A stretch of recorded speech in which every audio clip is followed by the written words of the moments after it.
नमस्कार दोस्तों, कैसे हैं आप। मैं हूं आपका दोस्त अमित कुमार दुबे और स्वागत करता हूं आपका आपके अपने YouTube channel what when and how में। एक ऐसा डेस्टिनेशन जहां आप किसी भी टॉपिक को 3 पैरामीटर पे चेक करके उसके बारे में एनालिसिस करते हैं। हमारे वो पैरामीटर है व्हाट, व्हेन एंड हाउ। तो आइए शुरू करते हैं आज का टॉपिक। देखिए दोस्तों, पिछले कुछ दिनों से इस कोरोना पैंडमिक में, जिसमें दूसरे इस वेव में जो कि भी गुजरा नहीं है और सरकारें भी कर रही हैं, चाहे केंद्र की सरकार हो या राज्य सरकार हो, वो बार बार इन बातों को दोहरा रही हैं कि तीसरी जो लहर है वो आने वाली है। तो मेरा आज का टॉपिक शुरू करने से पहले आप सभी लोगों से ये रिक्वेस्ट है कि प्लीज़ प्लीज़ प्लीज़ प्लीज़, जो हम लोग अक्सर देख ही रहे हैं न्यूज़पेपर में और क्या होता है टीवी पे देख ही रहे हैं कि हिल स्टेशंस पे इतनी भीड़ लग रही है। तो मेरी आप सभी लोगों से रिक्वेस्ट है कि प्लीज़ इन सारी चीज़ों को तो टाला जा ही सकता है, तो प्लीज़ इन चीज़ों को टालिए, क्योंकि अगर ज़िंदगी रहेगी तभी बाकी चीज़ें होंगी, बाकी चीज़ों के बारे में सोचा जा सकता है। क्योंकि इस दूसरे दौर ने कितने घरों को उजाड़ा उसको बताया नहीं जा सकता। उस एक घर में जो उजड़े घर हैं उसमें एक घर मेरा भी है, मेरी वाइफ भी एक्सपायर कर चुकी है। इसी वजह से मैं पिछले कई दिनों से वीडियो नहीं बना पा रहा था, क्योंकि हिम्मत ही नहीं हो पा रही थी।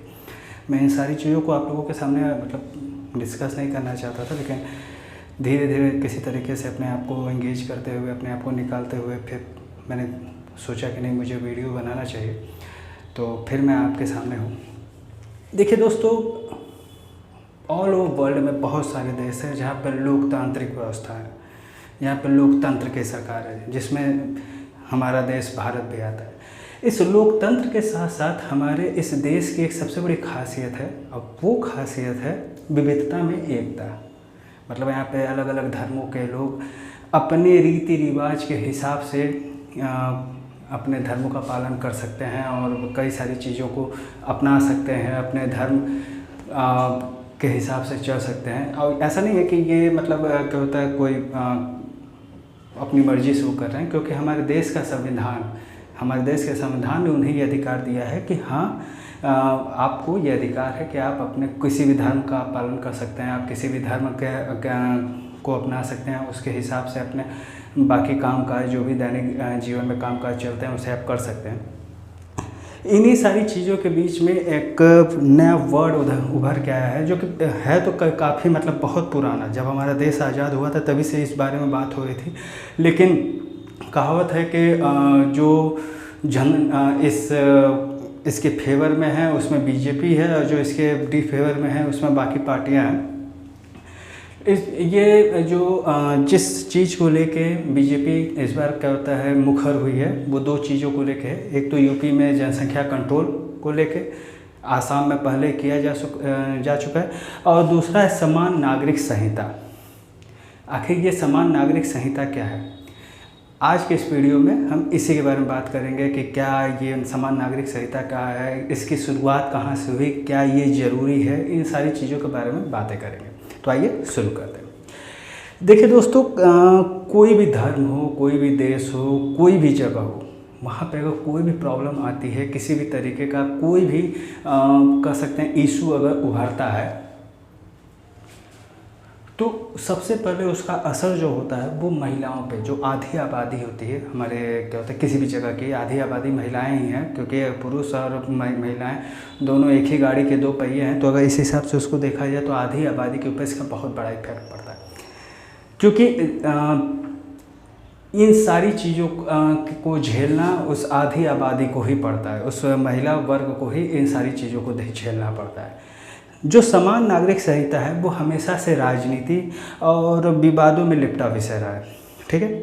यह भले ही भाजपा के घोषणा पत्र का एक हिस्सा रहा है, लेकिन ऐसा नहीं है कि भाजपा ही इसे सबसे पहले लाई है।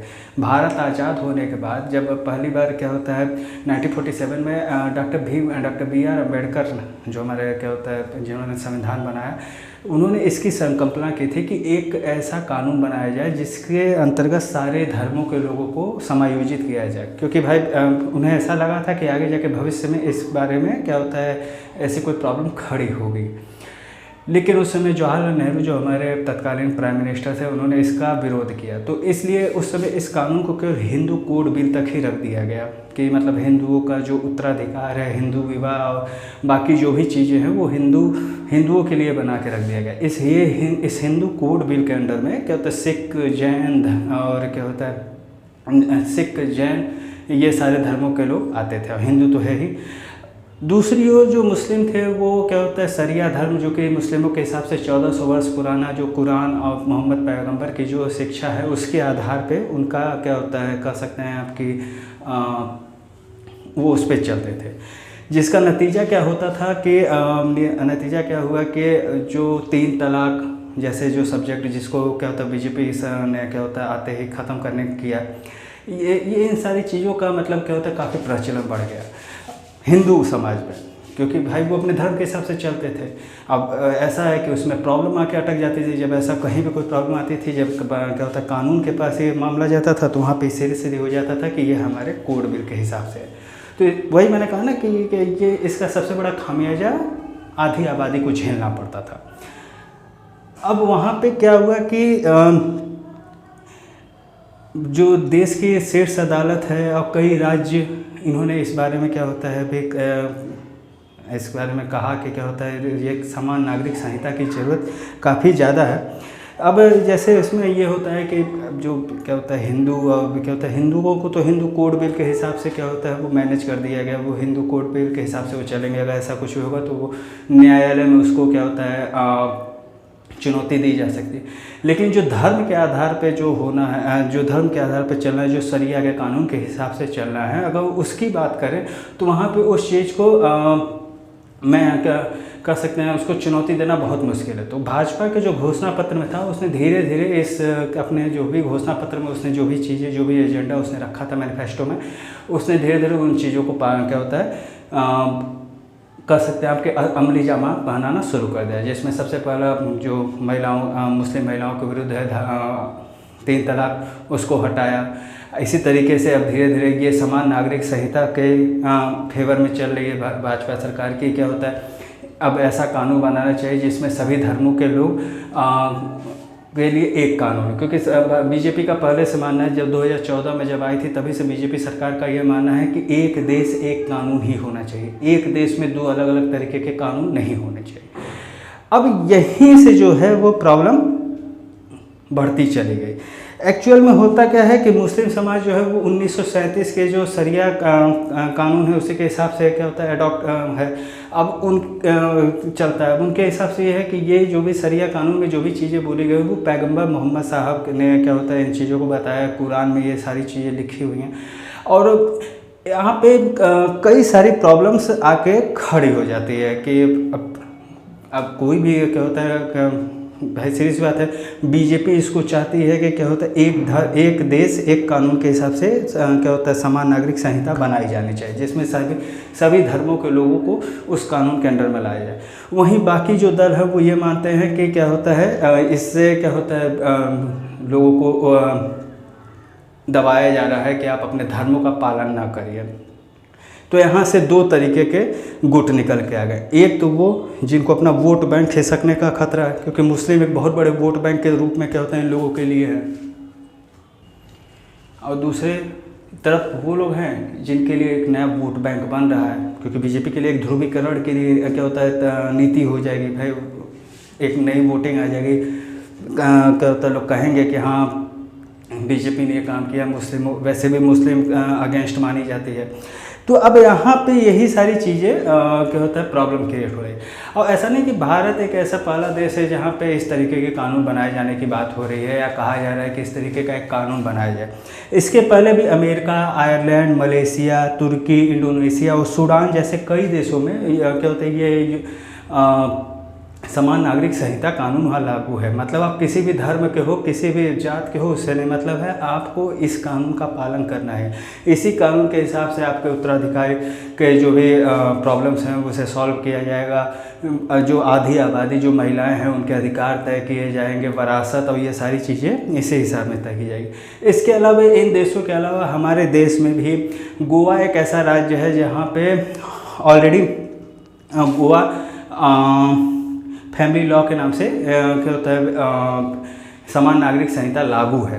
इस गोवा के इस फैमिली लॉ के क्या होता है दीपक मिश्रा जो कि हमारे सुप्रीम कोर्ट के जज रह चुके हैं, रिटायर्ड जज हैं, उन्होंने भी इस कानून की काफ़ी सराहना की थी और कहा भी था कि केंद्र सरकार और बाकी राज्य सरकारों को गोवा के इस लॉ से सबक लेना चाहिए और इस दिशा में एक काम बढ़ाने करना चाहिए। अब बात यहाँ पे कि यूसीसी की जो अवधारणा है, यूसीसी में मतलब यूनिफॉर्म सिविल कोड यानी कि समान नागरिक संहिता, यह मूलतः धार्मिक मान्यताओं से जुड़े अलग अलग कानूनों को समाप्त करके इसकी जगह एक समान कानून लागू करने की अवधारणा पर केंद्रित है। यह संहिता, यह कानून जो है वह शादी, तलाक, संपत्ति, उत्तराधिकार, बच्चा गोद लेने और गुजारा भत्ता जैसे मामलों में लागू होगी। और इसमें इस बारे में मैंने आपको पहले भी बता दिया कि क्या होता है, सबसे पहले संविधान में बनाते समय ही डॉक्टर भीमराव अम्बेडकर ने इसके बारे में क्या होता है एक इसकी संकल्पना की थी, इसकी डिमांड की थी, इसके बारे में सोचा था, लेकिन इसका काफ़ी ज़्यादा विरोध हुआ इस वजह से इसको केवल हिंदू कोड बिल तक ही रखा गया है। उसके आगे इसको बढ़ाया नहीं कि जो हिंदुओं को है उसमें क्या होता है उन्हीं को इसके अंडर में लाया गया। बाकी जो ईसाई धर्म है और जो क्या होता है कोई मुस्लिम वर्ग है वो अपने कानून के हिसाब से चलते हैं। इससे रिलेटेड कई विवाद भी सामने आ चुके हैं। जैसे एक काफ़ी चर्चित मामला था मोहम्मद अहमद खान बनाम शाहबानो बेगम का। इस 1985 में सुप्रीम कोर्ट ने संसद को सम्मन दिया था और नागरिक संहिता बनाने का आदेश भी दिया था। शाहबानो जो हैं उनके पति ने इनको 3 बार तलाक बोलकर तलाक दे दिया। शाहबानो ने अपने पति से हक मेहर मतलब क्या तो गुजारा भत्ता के इतर हक मेहर, जो एक हक मेहर मुसलमानों में होता है कि जैसे कहा जा सकता है कि क्या होता है कि जब किसी तरीके का पति पत्नी में अलगाव होगा तो इतनी राशि मतलब उनको दी जाएगी पति की ओर से पत्नी को, लेकिन ये राशि तो मिली ही, उसके अलावा भी शाहबानो बेगम की ये डिमांड थी कि उनको गुजारा भत्ता भी दिया जाए। तो इस यहाँ पे अब क्योंकि मुस्लिम तो अब शरिया कानून के हिसाब से चल रहे थे, तो यहाँ पे इसको कहा गया कि हम शरिया कानून के हिसाब से चल रहे हैं, लेकिन सुप्रीम कोर्ट ने इस फैसले को पलट दिया और धारा 125 के अंतर्गत यह आदेश दिया कि मुस्लिम महिला को भी गुजारा भत्ता पाने का अधिकार है। लेकिन उस समय भी इस पर कुछ ज़्यादा काम हो नहीं पाया। अच्छा, अब बात करते हैं इस चीज़ की कि पुराने समय से क्या था। तो देखिए, अंग्रेज़ों की जो व्यवस्था थी वो 1772 में वॉरेन हेस्टिंग्स ने उत्तराधिकार, शादी विवाह और अन्य धार्मिक मामलों में एक आदेश दिया था, जिसमें कहा गया था कि मुस्लिमों से संबंधित जो भी कानून है वो कुरान के हिसाब से और हिंदुओं के लिए शास्त्र से जुड़े नियम कानून का पालन किया जाएगा। मुस्लिम पर्सनल लॉ क्या है, ये 1937 में सरई कानून के तहत मुस्लिमों के लिए कुछ पर्सनल कानून बनाए गए, लेकिन अंग्रेज़ों ने मुस्लिमों पर इस कानूनों को थोपा नहीं। इसके सेक्शन 3 के अंतर्गत यह केवल उन्हीं मुस्लिमों पर लागू होता था जिन्होंने इसके बारे में लिखित में दिया था कि हाँ, हम इस कानून का पालन करेंगे। इसके अलावा स्पेशल मैरिज एक्ट 1954 भी आया, जिसमें अलग अलग धर्मों के लोग इसके तहत अपनी शादी को रजिस्टर्ड करा सकते थे। इसमें यह भी प्रावधान है कि किसी अन्य रूप में की गई शादी को स्पेशल मैरिज एक्ट के तहत भी पंजीकृत किया जा सकता है, अगर यह इस कानून को ज़रूरतों को पूरा कर रहा हो तो। इसके अलावा आज़ाद भारत में जो पहल डॉक्टर भीमराव अम्बेडकर ने की थी वो तो मैंने आपको बताया ही। अब यहाँ पे कई सारी चीज़ें आती हैं कि आखिर इसमें जो इसके पक्ष में है वो आखिर क्या कहते हैं, वो आखिर इसके पक्ष में क्या कह रहे हैं, इसके विपक्ष में क्या बातें हैं, इस समान नागरिक संहिता को लागू करने में चुनौतियाँ कहाँ कहाँ हैं। तो आइए अब उस बारे में बात करते हैं। देखिए दोस्तों, जो इसके पक्ष में तर्क दिया जा रहा है वो ये दिया जा रहा है कि संविधान के अनुच्छेद 14 के तहत कानून के समक्ष समानता का अधिकार ऑलरेडी सबको मिला हुआ है। तो यहाँ पे अगर कोई ये कहता है कि किसी का मतलब इस कानून को बना के उसके साथ अन्याय होगा तो वो गलत है। भाई, अनुच्छेद 14 के हिसाब से इस कानून के समक्ष सभी क्या होता है, समान है। तो यहाँ पे ऐसा कुछ भी नहीं कर सकते। ये इसके विपक्ष में है, ये इसके पक्ष में है। इसके अलावा इसके पक्ष में एक और दलील दी जाती है, वो ये है कि अनुच्छेद 15 के अंतर्गत, संविधान के अनुच्छेद 15 के अंतर्गत हर किसी को धर्म, जाति, लिंग के आधार पर भेदभाव करने की मनाही है। मतलब किसी के साथ भी आप उसकी धर्म के आधार पर, जाति के आधार पर, लिंग के आधार पर भेदभाव नहीं कर सकते। तो इसको भी क्या होता है, मतलब एक तरीके से कह सकते हैं कि सभी कानूनों को मान्यता दी गई है। तो यहाँ पे ये भी कहा जा रहा है कि अगर ऐसे एक समान नागरिक संहिता बनती है तो और किसी को ये डर है कि उसके साथ अन्याय होगा तो उसे डरने की जरूरत नहीं है। अनुच्छेद 14 और 15 के हिसाब से उसको संविधान ने ये प्रावधान दिए हुए हैं, उसे संविधान ने ये अधिकार दिए हुए कि उसके साथ कोई कोई मतलब मनमानी नहीं होगी। लेकिन अगर वहीं इसके उलट अगर विपक्ष में इसके बात की जाए तो अनुच्छेद 25 के हिसाब से ये है कि हर सभी को अपनी धार्मिक आज़ादी का अधिकार है। अच्छा, सभी को धार्मिक आज़ादी का अधिकार मतलब अपने धर्म को अपने हिसाब से वो क्या होता है उसको अडॉप्ट कर सकता है, उसको जैसे मतलब उसके हिसाब से मतलब वो कुरान की कही हुई बातों को जैसे वो अडॉप्ट करता है उस हिसाब में वो लेके चल सकता है। अब यहाँ पे यही चीज़ इसके विपक्ष में जा रही है, वो ये कह रहे हैं जब समान नागरिक संहिता आ जाएगी और हमारे क्या होता है धर्म की इस पवित्र किताब में ये लिखा हुआ है तो हम तो इसके हिसाब से चलेंगे, तो समान नागरिक संहिता के हिसाब से तो नहीं चलेंगे। तो यहाँ पे यही चीज़ें इसके विपक्ष में आ जा रही हैं और क्या होता है इसी को लेकर काफ़ी घमासान मचा हुआ है। अगर बात किया जाए कि क्या होता है कि लागू करने में क्या क्या प्रॉब्लम आ रही है, तो देखिए लागू कर देखिए कोई भी जैसे जब हिंदू कोड बिल बना तो ऐसा नहीं है कि हिंदू कोड बिल जब बना तभी तो वो अपने आप में ही परफेक्ट था, उसमें कोई कमी नहीं थी या उसमें क्या होता कुछ सुधार नहीं किए गए।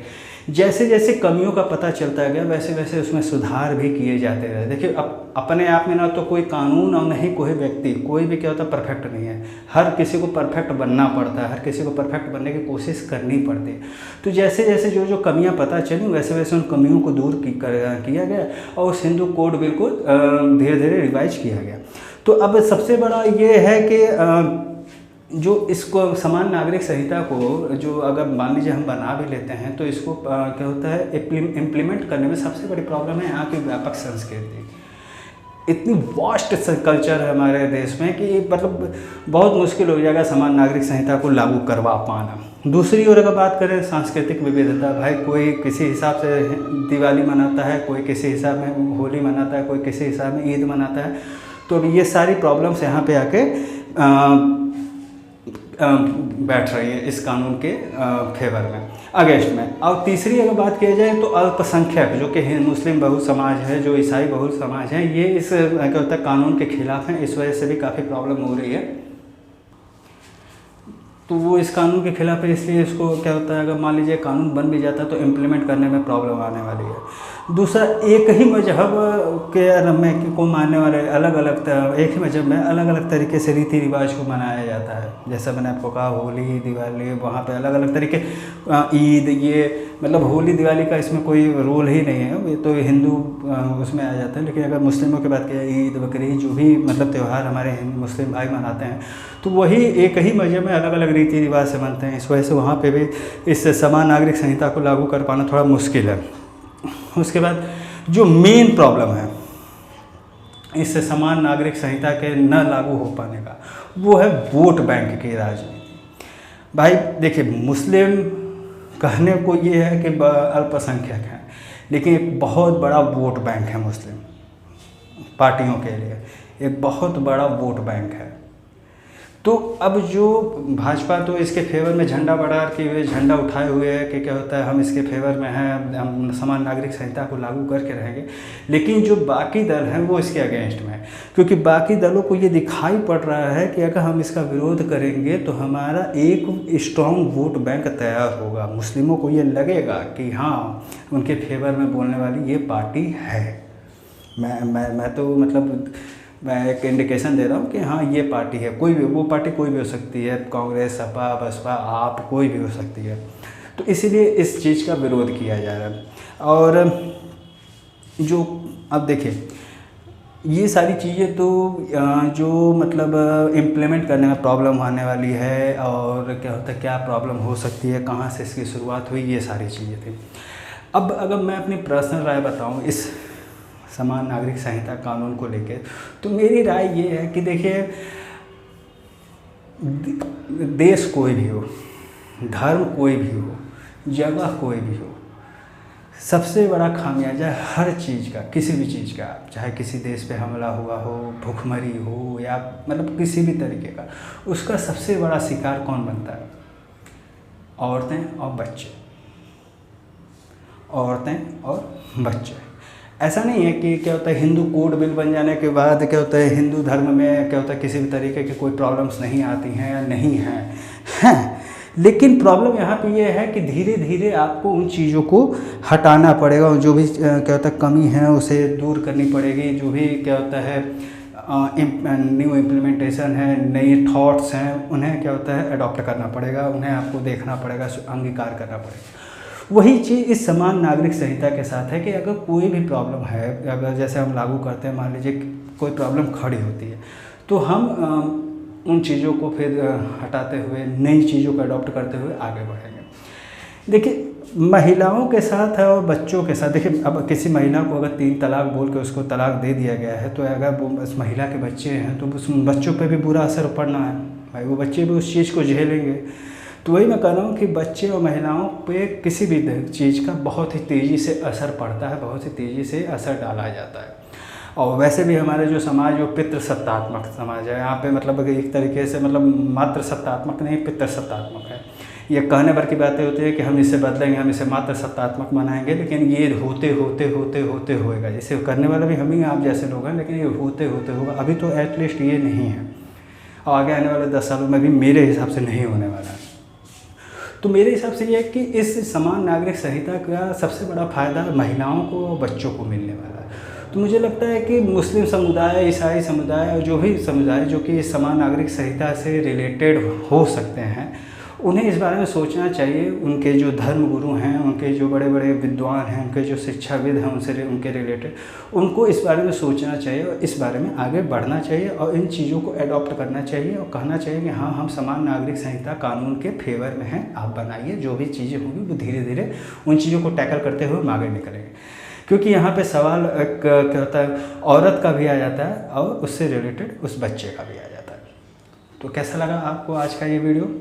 हो सकता है थोड़ा बहुत इधर उधर कुछ प्रॉब्लम हुई हो, तो उसके लिए मैं आपसे हाथ जोड़ के माफ़ी मांगता हूँ। बट मेरी आपसे यही रिक्वेस्ट है कि please please please please please अपना सपोर्ट बनाए रखिएगा। अगर मेरा वीडियो आपको अच्छा लगा हो तो प्लीज़ मेरे चैनल को सब्सक्राइब जरूर करिएगा और साथ में बेल आइकॉन भी जरूर प्रेस कर दीजिएगा, ताकि मेरे बनाए हुए वीडियो का नोटिफिकेशन मिले सबसे पहले आपको। तब तक के लिए गुड बाय।